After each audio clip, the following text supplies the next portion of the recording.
सबसे पहले apply online वाले ऑप्शन पर आप क्लिक करेंगे। यहाँ पर एक ऑप्शन मिलता है, आपको इस ऑप्शन पर क्लिक करना होगा। यहाँ पर आने के बाद कैंडिडेट रजिस्ट्रेशन का ऑप्शन है, रजिस्ट्रेशन वाले ऑप्शन पर क्लिक करेंगे। इसके बाद फ्रेंड्स आपके सामने देखिए कुछ इस तरह का इंटरफेस ओपन हो जाएगा और इसका देखिए जो डायरेक्ट लिंक है वो आपको मैंने जैसे कहा jobrasa.com पर आप जाएंगे, वहां पर आपको देखने को मिल जाएगा। अब 3 वैकेंसीज इस समय ऑनगोइंग है, तो हम इसमें बात कर रहे हैं वर्क इंस्पेक्टर की। यहाँ पर आपको अप्लाई का ऑप्शन मिलेगा, आप इस पर क्लिक करेंगे। आपको यहाँ पर इस वैकेंसी से रिलेटेड जानकारी देखने को मिल जाती है। आपको रजिस्ट्रेशन का टैब मिलता है, आप इस पर क्लिक करेंगे। इसके बाद फ्रेंड्स यहाँ पर देखिए आपको जो जानकारी दी गई है वो आप इंस्ट्रक्शंस को यहाँ पर चेक कर सकते हैं। इसके बाद यहाँ पर आपको घोषणा करनी है और आई एक्सेप्ट पर क्लिक करना है। इसके बाद अब आपका देखिए जो फॉर्म है वो यहाँ पर स्टार्ट हो जाएगा। फॉर्म जब स्टार्ट हो जाता है तो बेसिक जानकारी आपको सबसे पहले फिल करनी है, जिसमें आप यहाँ पर एंटर करेंगे कैंडिडेट का नाम, तो आप कैंडिडेट का नाम यहाँ पर एंटर कर सकते हैं।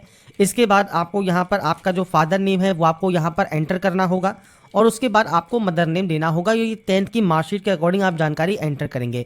मैंने सिर्फ डेमो एंटर किया है, आपके अकॉर्डिंग आपकी एक्चुअल डाटा आपको देनी होगी। डेट, मंथ एंड ईयर, आपका फ्रेंड्स डेट ऑफ बर्थ देना है। आपका जेंडर सेलेक्ट करना है।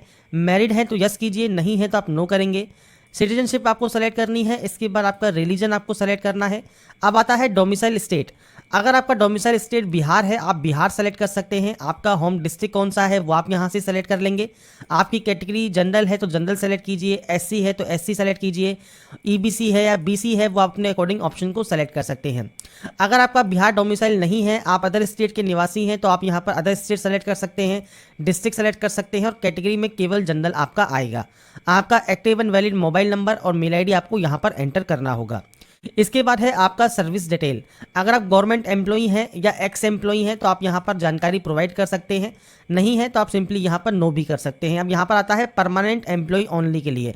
अगर आप परमानेंट एम्प्लॉई हैं और यस करते हैं तो आपका फ्रेंड्स यहाँ पर जानकारी आपको प्रोवाइड करनी है। अगर आप यहाँ पर जो है सर्विस डिटेल में नो करते हैं, आपके ऑप्शन ये हट जाएंगे। इसके बाद आता है आपका एड्रेस। अब एड्रेस देखिए सबसे पहले है कैंडिडेट परमानेंट एड्रेस, तो पूरा एड्रेस आपको यहाँ पर देना है। नेम आप अपने फादर का दे सकते हैं केयर ऑफ में। इसके बाद आपका हाउस नंबर, स्ट्रीट नंबर या पोस्ट ऑफिस कौन सा है, आपका ब्लॉक कौन सा लगता है, पुलिस स्टेशन का नाम क्या है, विलेज का नाम क्या है, पिन कोड क्या है, ये बेसिक जानकारी आपके एड्रेस की आपको देनी होगी। इसके बाद है क्वालिफिकेशन। क्वालिफिकेशन में सबसे पहले है 10th में आ जाइए। यहाँ पर आपको बोर्ड के नेम की लिस्ट मिल जाएगी। आपके अकॉर्डिंग जो भी बोर्ड है वो आप सेलेक्ट करेंगे। आपका ईयर ऑफ पासिंग क्या है वो आपको यहाँ पर सेलेक्ट करना होगा। 10th का जो रोल नंबर है वो आपको यहाँ पर एंटर करना होगा और इसके बाद आपका मार्किंग सिस्टम है तो मार्क्स सेलेक्ट कर सकते हैं। आपका परसेंटेज सिस्टम है तो आपको परसेंटेज एंटर करनी होगी। ग्रेड सिस्टम है तो आपको यहाँ पर ग्रेड की एंट्री करनी है। सीजीपीए सिस्टम है तो आपको सीजीपीए की एंट्री करनी है। तो आपके अकॉर्डिंग जो भी आपका यहाँ पर मार्किंग स्कीम रहा है वो आपको जानकारी देनी है। ऑप्टेन मार्क्स, इसके बाद आपका आता है यहाँ पर मैक्सिमम मार्क्स और उसके बाद आता है आपका परसेंटेज। इसके बाद आएगा आपका डिवीजन आप यहाँ से सेलेक्ट कर सकते हैं। अब आपसे पूछता है हैव यू कंप्लीट इंटरमीडिएट। अगर आपने इंटरमीडिएट कंप्लीट कर लिया है तो आप यस कर सकते हैं। 10+2 की जानकारी या उसके इक्विवेलेंट क्वालिफिकेशन आप दे सकते हैं। सेम आपको यहाँ पर आपके जो बोर्ड का नाम है वो आप यहाँ से सेलेक्ट कर पाएंगे। बोर्ड का नाम सेलेक्ट करने के बाद आपका फ्रेंड्स रोल नंबर देना है। सेम मार्किंग सिस्टम है, आपका फ्रेंड्स सीजीपीए सिस्टम है वो आपको देना होगा। अगर मान लीजिए 10+2 पास आउट आप नहीं है तो आप इसे अनटिक छोड़ दें, आपका ये ऑप्शन हट जाएगा। इसके बाद जो एसेंशियल है वो है आपका आईटीआई आपने इनमें से किस ट्रेड में किया हुआ है वो आपको सेलेक्ट करना होगा। इसके बाद फ्रेंड्स यहाँ पर अफर्मेशन अगर आपका यस है तो आप यहाँ पर मैंडेटरी है तो ये आपको यस करना है। आपका यूनिवर्सिटी का नाम या कॉलेज का नाम दे सकते हैं। आपका ईयर ऑफ पासिंग आप यहाँ पर दे सकते हैं। ग्रेडिंग सिस्टम है तो यस कीजिए, ग्रेडिंग सिस्टम नहीं है तो आप नो करके अपने नंबर्स की एंट्री कर सकते हैं। तो ये बेसिक ऑप्शंस है जो कि आपको यहाँ पर एंटर करने होंगे। इसके बाद यहाँ से डाटा को वैलिडेट करना होगा। वैलिडेट करने के बाद आप प्रीव्यू चेक करेंगे और नेक्स्ट स्टेप पर जाएंगे। इसके बाद फ्रेंड्स यहाँ पर देखिए जो नेक्स्ट ऑप्शन आता है वो आता है kindly verify your mobile number and mail ID. तो आपको यहाँ पर वेरीफाई मेल आईडी पर क्लिक करना है।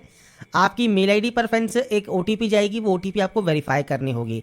ऐसे ही फ्रेंड्स आपका जो मोबाइल नंबर है उस पर भी एक ओटीपी जाती है, वो ओटीपी आपको यहाँ पर एंटर करना होगा और वेरीफाई करना होगा। मतलब मेल आईडी और मोबाइल नंबर वेरीफाई करना ज़रूरी है। ये वेरीफाई करने के बाद ही आप यहाँ पर जो आपका व्यू रजिस्ट्रेशन स्लिप है वो आप चेक कर पाएंगे। इसके बाद फ्रेंड्स यहाँ पर देखिए आपका जो रजिस्टर है वो सक्सेसफुल यहाँ पर हो जाएगा और यहाँ से आप प्रिंट रजिस्ट्रेशन स्लिप, आप यहाँ से आपका जो रजिस्ट्रेशन स्लिप का प्रिंट आउट है वो आप सेव या डाउनलोड कर सकते हैं। इसके बाद फ्रेंड्स नेक्स्ट ऑप्शन आता है प्रोसीड फॉर पेमेंट का। आप इस ऑप्शन पर क्लिक करेंगे फीस पेमेंट करने के लिए। और इसके बाद आपके सामने बिल डेस्क ओपन हो जाएगा। आप नेट बैंकिंग यूज़ कर सकते हैं, आप कार्ड यूज़ कर सकते हैं, या आप यूपीआई से पेमेंट करना चाहें, यूपीआई को सेलेक्ट कीजिए, क्यूआर कोड को सेलेक्ट कीजिए। और इसके बाद फ्रेंड्स आपके सामने देखिए जो आपका क्यूआर कोड है वो आपके सामने आ जाएगा, और जो ये क्यूआर कोड है इसे आपको स्कैन करना है। और इसके बाद फ्रेंड्स आपका देखिए जो पेमेंट है वो आपको वेरीफाई कर लेना है। तो यहाँ पर फ्रेंड्स जो फीस है वो 100 रुपीज़ लगने वाली है। तो आपका जो पेमेंट है वो आप यहाँ से कंप्लीट कर सकते हैं। और पेमेंट कंप्लीट करने के बाद आपको फ्रेंड्स कुछ इस तरह का इंटरफेस देखने को मिलेगा, जहाँ पर फ्रेंड्स आपका ट्रांजैक्शन सक्सेसफुल हो गया होगा। अब आपको प्रोसीड करना है अपलोड फोटोग्राफ एंड सिग्नेचर करने के लिए। आप इस ऑप्शन पर क्लिक करेंगे। अब यहाँ पर फ्रेंड्स देखिए आपको फोटोग्राफ और सिग्नेचर अपलोड करना है। फोटोग्राफ फ्रेंड्स कलर फोटोग्राफ होनी चाहिए। आप ब्राउज पर क्लिक करेंगे, फाइल को सेलेक्ट करेंगे और उसके बाद यहाँ पर अपलोड कर देंगे। ऐसे ही फ्रेंड्स आपको यहाँ पर सेलेक्ट आपका कलर सिग्नेचर पर जाना है, सिग्नेचर आपको यहाँ पर अपलोड करना है। अब यहाँ पर फ्रेंड्स देखिए ध्यान रखिएगा, साइज आपको दिया गया है, विड्थ 3.5 सेंटीमीटर है, हाइट 4.5 सेंटीमीटर है। सिग्नेचर के लिए विड्थ 3.5 सेंटीमीटर है, हाइट 1.5 सेंटीमीटर है। लेटेस्ट फोटो आपकी यहाँ पर होनी चाहिए जो कि आप जेपीजी फॉर्मेट में अपलोड करेंगे। और ये अपलोड करने से पहले जो भी गाइडलाइंस हैं वो आप नोटिफिकेशन को रीड आउट करके भी चेक कर सकते हैं। साथ में क्लिक हियर फॉर गाइडलाइंस आपको यहाँ पर देखने को मिलती हैं। आप इस ऑप्शन पर क्लिक करेंगे। आपसे कहा गया है कि जो डायमेंशन है उसमें ही आपको जो है फोटोग्राफ अपलोड करना है। इसके अलावा साइज आपको दिया गया है कि साइज जो है 35 KB से ज़्यादा नहीं होना चाहिए। और नीचे आपको सैंपल इमेज दी गई है, तो आप इमेज यहाँ चेक कर सकते हैं। ऐसे ही सिग्नेचर आपको यहाँ पर अपलोड करना है। और सिग्नेचर के लिए भी जो गाइडलाइन है वो आपको दी गई है, 15 KB से कम आपका जो है साइन होना चाहिए। तो आपको आपके जो फोटोग्राफ एंड सिग्नेचर है वो आपको यहाँ पर अपलोड करने हैं। इसके बाद आप इस वेरिफिकेशन कोड को एंटर करेंगे और उसके बाद सेव एंड नेक्स्ट यहाँ से डाटा को आप कर सकते हैं। इसके बाद फ्रेंड्स यहाँ पर देखिए आपके जो फील्ड हैं जो कि मैंडेटरी फील्ड हैं वो आपने फिल कर दिए हैं। अब आपको यहाँ से डिक्लेयर करना है। डिक्लेयर करने के बाद आपको फ्रेंड्स यहाँ पर देखिए आपका जो परमानेंट एड्रेस है वो आपको यहाँ पर शो होता है, जो कि आपने रजिस्ट्रेशन करते समय फिल किया होगा। अगर आपका परमानेंट एड्रेस और कॉरेस्पॉन्डेंस एड्रेस अलग अलग है तो आप अलग अलग एंट्री कर सकते हैं। सेम है तो आपको सेम एज का ऑप्शन मिलता है, आप इस ऑप्शन पर क्लिक करेंगे। इसके बाद फ्रेंड्स आपका यहाँ पर देखिए जो डाटा है वो यहाँ पर सबमिट हो जाएगा। अब इसके बाद फ्रेंड्स आपको यहाँ पर आपके जो डॉक्यूमेंट्स हैं वो आपको इंक्लोज करने हैं। अब आपसे कहा गया है ऑल फील्ड्स आर मैंडेटरी। इसके अलावा अगर वो एप्लीकेबल नहीं है तो आप NA टाइप कर सकते हैं। इसके लिए फ्रेंड्स आपको साइज़ दिया गया है, PDF फॉर्मेट में आपको ये अपलोड करना है। और साइज़ आप यहाँ पर चेक कर सकते हैं, 25 KB से आपका 2 MB के साइज़ में रहेगा।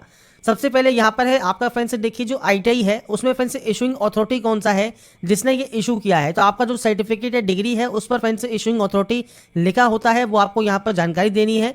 या फ्रेंड्स आप NCVT अप्रूव्ड है या SCVT अप्रूव्ड है वो भी आप बता सकते हैं कि NCVT से द्वारा मिला है या SCVT द्वारा मिला है।